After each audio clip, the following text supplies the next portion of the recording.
I walked outside onto the limestone patio of one of my favorite coffee shops. There's this beautiful oak tree here in central Texas that kind of provides like a shade across the entire patio. And it was a beautiful early winter day here. I had a sweater on. It's the kind of day where, it's a little bit chilly if you're in the shade, but then if you go out in the sun, it feels like kind of a spring day. So I'm sitting there working on my computer, and then next to me at this metal table closer to the trunk of the oak tree and right near this nice fountain were these two women, one of them with sort of like jet black hair, uh, a streak of it, straight. She looked, kind of composed, organized, calm. And then across from her was this beautiful black mom, probably in her mid 40s, and they had their kids kind of running around.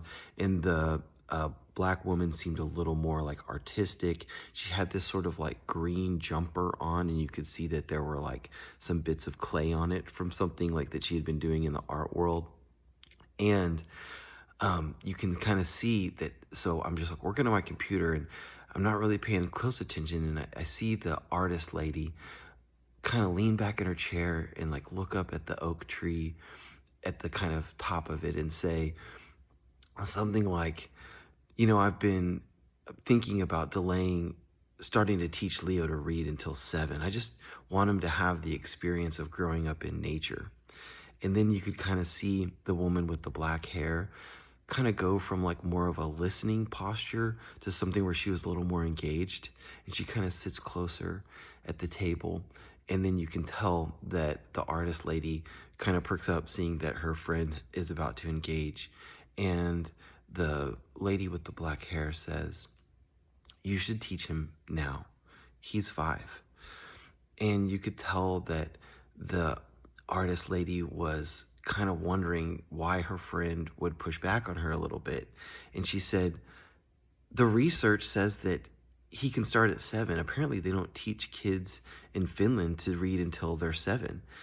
And the other woman with the black hair says, "The research says that the earlier, the better. If you give Leo," I guess this is the kid's name, "if you give Leo a couple extra years to read, like if you start teaching him now, you can do it in a more mellow way. Like you can take your time. If he has any problems around like attention or dyslexia, you can kind of address those." All that supposed research about Finland is bunk. That's just when formal schooling starts. But a lot of times their parents are teaching them to read when they're younger. And you can just kind of tell that the artist lady has this sort of romantic fog of this sort of like nature schooling thing, kind of like leave her mind a little bit. And she says to her friend, "I just don't know if I'm capable of doing this. I wonder if this is why." She said something to the effect of that people think that homeschooling is dangerous and the state should intervene more. And then the woman with the jet black hair says, "Schools will never love your children like you do.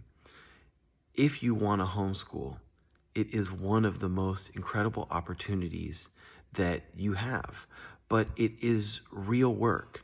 And teaching Leo to read, repeating BAT, bat, over and over again is just a change from changing diapers and feeding him and letting him play and being on death watch and getting into actually giving him the first formal skills that he needs to become an adult. It is tedious, it's hard work, and it's a service that you do to him as his mom."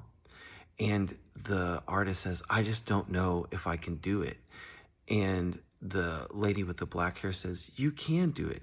It just takes an effort repeated over and over with patience. It's a real service to your kid, and it's the first time that you're really going to become somebody who is an agent of actual development toward adulthood, rather than just kind of letting the world happen to him as you take care of his basic needs.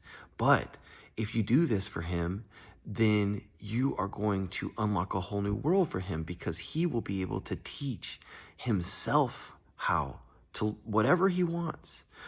And then you can kind of see that the artistic woman has almost a sense that maybe the like nature schooling thing is a little bit Pollyannish, but that maybe she has a sense of determination that she can provide something more solid for, I guess, her kid, Leo. And then the black haired woman continues saying, you know, great adults don't just happen. I mean, you have to teach them almost like letter by letter. It's a huge misconception of our society that we can just put people into schools that don't pay close attention to them, let them range free as, sort of adults, even in through college, and that our jobs as parents are done as soon as they move out of the house. But if you're going to create a good person, it takes real work, and that's okay because it's the highest calling. And then they got up to go somewhere else, and I sat back in my chair and just recorded what I had heard so that I could recount the conversation to you.